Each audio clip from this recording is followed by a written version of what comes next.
बिस्मिल्लाहिर्रहमानिर्रहीम। नाज़रीन सामीन अस्सलाम वालेकुम। मैं डॉक्टर मंजूर सन मलिक आई स्पेशलिस्ट अल-शिफा अस्पताल भावलपुर से बोल रहा हूँ। मैं आज आपको आँख का एक अहम मसला जो कि आँख से लाइटें निकलती हैं, जिस तरह बिजली चमकती है इस तरह की लाइटें बाज़-औक़ात आँखों से निकलती हैं, तो उसके लिए लोग परेशान होते हैं और ये अहम भी है। इसके बारे में आपको अहम मालूमात दूँगा।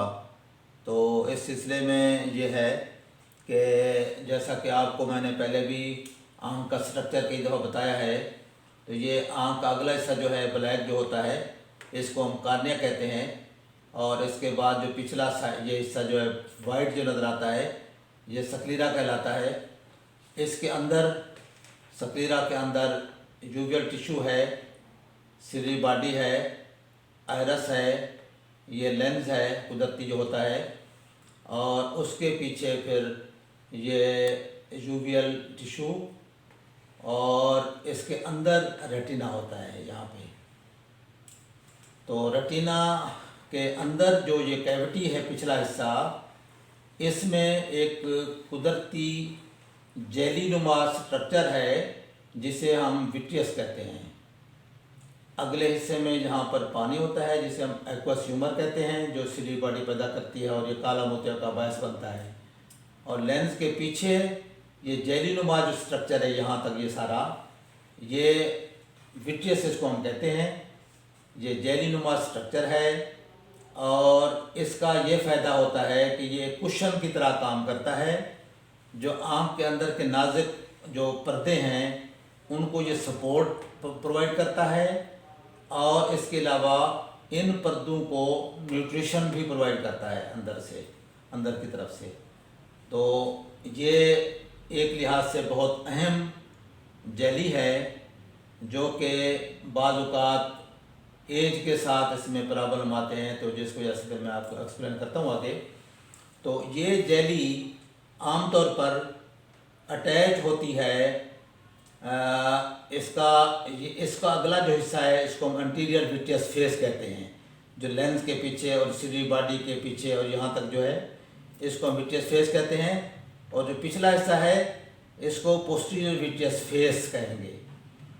तो इसका जो ये पेरिफेरल पार्ट है ये हिस्सा 4 मिलीमीटर तकरीबन 4 मिलीमीटर जो सिली बॉडी के पिछले हिस्से पर है, पार्स प्लाना के साथ लगा होता है, इसको हम विट्रियस बेस कहते हैं।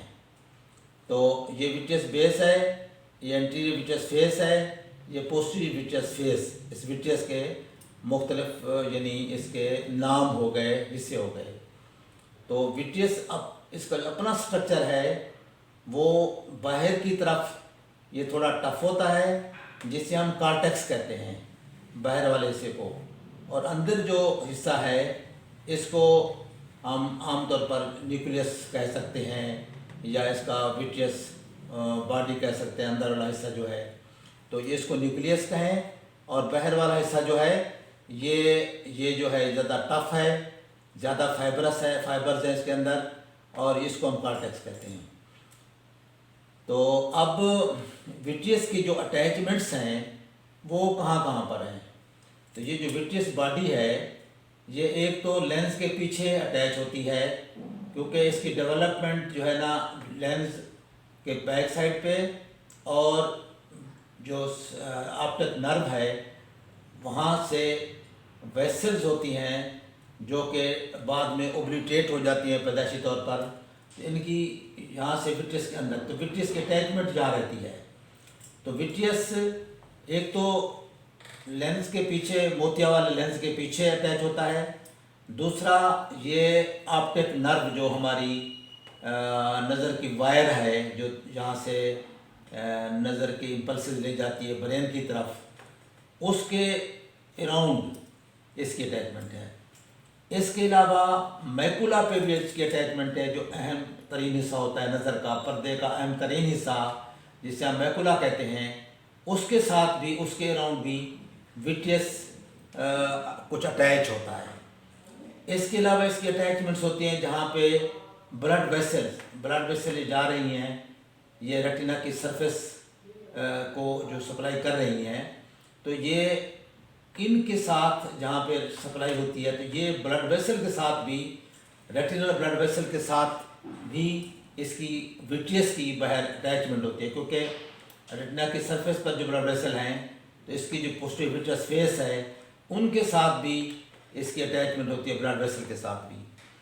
तो इसकी विट्रियस की अटैचमेंट्स लेंस के पीछे, ऑप्टिक नर्व के अराउंड, मैकुला के अराउंड और ब्लड वेसल्स जहाँ जहाँ हैं उनके साथ भी इसकी अटैचमेंट होती है।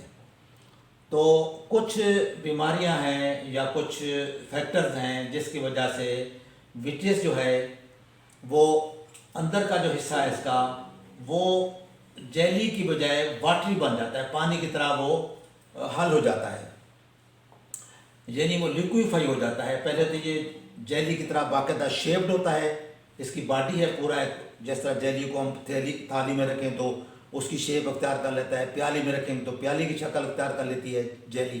तो ये जेली की तरह एक शेप्ड होता है ये। लेकिन इसमें फिर कई फैक्टर्स हैं जिसकी वजह से ये अंदर का हिस्सा ऐसा ऐसा घुल जाता है। मसलन एक सबसे बड़ा फैक्टर तो एज है। एज की वजह से ये हिस्सा आहिस्ता आहिस्ता घुलना शुरू हो जाता है, यानी पानी की तरह हो जाता है।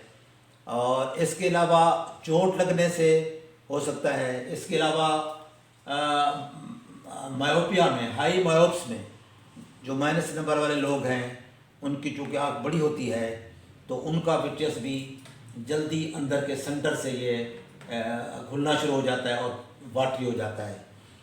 तो इस तरह की कंडीशंस में जब ये जो central part of the vitreous है ये लिक्विफाई हो जाता है, तो लिक्विफाई होने से फिर ये श्रंक कर जाता है, ये पिचक जाता है थोड़ा सा। अब ये देखें इसकी शेप यहाँ तक थी, तो ये पिचकने से ये जो विट्रियस बॉडी है, विट्रियस है, ये अंदर की तरफ आ जाता है। ये इस तरह की कंडीशन हो जाती है, विट्रियस जो श्रंक हो जाता है और इकट्ठा हो जाता है। जब ये श्रंक होता है तो जहाँ जहाँ इसके अटैचमेंट्स हैं तो वहाँ से ये पुल होगा।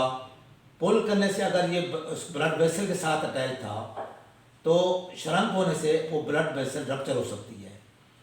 इस तरह रप्चर होने से ये आप देख सकते हैं कि यहाँ पे ब्लीडिंग हो गई है।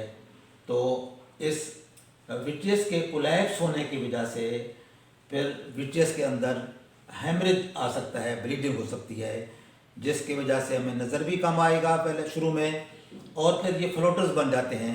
और ये फ्लोटर्स फिर हमें, जैसे बाज़ लोग शिकायत करते हैं कि मुझे फ्लोटर आते हैं, तो ये फ्लोटर बाज़ को तंग भी करते हैं। तो ये विट्रियस हेमरेज का बायस बनता है। और दूसरा यही चीज़ अब यहाँ पे अगर ये जैसे रेटिना के साथ भी अटैच था, ब्लड वेसल से भी अटैच था, तो रेटिना को भी ये टीयर कर देता है। रेटिना के अंदर अगर पहले कोई सुराख मौजूद है तो उनको भी ये अटैचमेंट से अगर जब ये श्रंक होगा तो उसमें भी रेटिना के अंदर टीयर पैदा कर देता है और बाज़ औक़ात रेटिना डिटैच हो जाता है। तो विट्रियस के श्रंक होने से एक तो ब्लीडिंग हो सकती है, दूसरे नंबर पे इनिशियल अगर ये श्रंक हो रहा है तो इसको हम कहते हैं पोस्टीरियर विट्रियस डिटैचमेंट। ये पोस्टीरियर विट्रियस जो है ये अपनी जगह से उखड़ गया है, अपनी जगह से, यहाँ इसकी एक्चुअल प्लेस थी, यहाँ से उखड़ने से ये नीचे पिचक गया है। तो शुरू में ये होता है कि जब ये पिचकने वाला होता है तो ये अपनी अटैचमेंट्स पर रेटिना को पुल करता है। जब हम आँख को मूव करते हैं, आँख मूव करने से क्योंकि अंदर से ये कोलैप्स हो गया है तो, और ये श्रंक हो गया है, तो जब आँख मूव करेगी, मूव करने से यहाँ पे जो अटैच पार्ट है रेटिना के साथ, रेटिना को पुल करेगा, आँख मूव करेगी तो लाइट की फ्लैशेस निकलेंगे, जिसे बिजली चमकती है, इस तरह की लाइटें निकलेंगी आँख से। जब ये भी हमारा ये श्रंकन विट्रियस जो है, जब भी वो मूव करेगी आँख, तो उसके साथ जो अटैच रेटिना है वो पुल होगा, पुल होने से फिर वो लाइटें निकलेंगी। तो ये लाइट फ्लैशेस की मेन वजह विट्रियस का जो ये इसकी जो लिक्विफेक्शन है, इसकी जो डिटैचमेंट है, उसकी वजह से ये लाइट फ्लैशेस आते हैं। और लाइट फ्लैशेस के बाद फिर ये हो सकता है कि ये अगर यहाँ से डिटैच हुआ है तो ब्लीडिंग भी हो सकती है और रेटिना भी डिटैच हो सकता है। तो इस सूरत में ये एक परेशानी का बायस भी है। अगर किसी को लाइट फ्लैशेज आ रहे हैं तो वो ऑफ कोर्स बड़ी इट इज़ वेरी इंपॉर्टेंट, बहुत इम्पॉर्टेंट है। उनको चेकअप कराना चाहिए, उनको दिखाना चाहिए, तसल्ली करनी चाहिए। तो होगा क्या कि सारे फिर वो टेस्ट करेंगे। एक तो भी नज़र चेक करेंगे डॉक्टर साहबान, उनके बाद ये कि डायरेक्ट करके फंडस एग्जामिनेशन करेंगे थ्रू आउट। उसके बाद ये है कि इनडायरेक्ट एग्जामिनेशन। इसके अलावा अगर ब्लीडिंग हो चुकी है तो अल्ट्रासोनोग्राफी करनी पड़ेगी ताकि रेटिना की हालत देखी जाए क्या है। तो ये सारे टेस्ट करने के बाद पता चलेगा कि आप सेफ़ हैं या कुछ ट्रीटमेंट की ज़रूरत है। तो उस सूरत में ये है कि अगर फ़र्ज़ किया ये रेटिना के विट्रियस की डिटैचमेंट की वजह से रेटिना में होल हैं और ये पुल कर रहा है, तो इसको फिर लेज़र के साथ इसको ये सील किया जा सकता है। लेज़र अप्लाई करके ये जहाँ पर ये होल होगा, टीयर होगा, इसके अराउंड इसको सील कर देंगे तो ये बंद हो सकता है। लेकिन अगर रेटिना उखड़ चुका है तो उस सूरत में अगर मामूली सा हिस्सा उखड़ा है और टीयर या होल मौजूद है तो उसके अराउंड लेज़र करने से सेफ हो सकते हैं। अगर रेटिना ज़्यादा उखड़ चुका है तो उस सूरत में फिर बड़ा ऑपरेशन करना पड़ेगा और रेटिना को अटैच करना पड़ेगा। इसी तरह अगर ये पीवीडी तो हो चुका है लेकिन रेटिना के बाहर होल्स हैं और या डिजनरेशंस हैं या रेटिना थिन है और आप हाई मायोप हैं, तो उस सूरत में भी इसकी एग्जामिनेशन करके अगर कोई इम्पेंडिंग होल्स हैं या कोई टीयर्स हैं तो उनको लेज़र कर देनी चाहिए प्रोफिलेक्टिक, ताकि ये जो विट्रियस डिटैचमेंट है उसकी वजह से रेटिना ना उखड़े। तो ये उसको प्रोफिलेक्टिक भी कर सकते हैं और इलाज के तौर पर भी अगर ये कुछ हो चुका है तो उसको इलाज के तौर पर भी लेज़र के साथ सील किया जा सकता है अगर डिटैचमेंट अभी नहीं हुई या बहुत मामूली हिस्से में है तो। लेकिन अगर डिटैचमेंट हो चुकी है तो उस सूरत में फिर इसका पूरा ऑपरेशन करना पड़ता है, जिससे रेटिना को दोबारा अटैच किया जाता है और विट्रियस को भी साफ़ कर दिया जाता है और हेमरेज है तो उसको भी फिर साफ़ कर दिया जाता है। तो ये चीज़ें हैं कि इस तरीके से आप।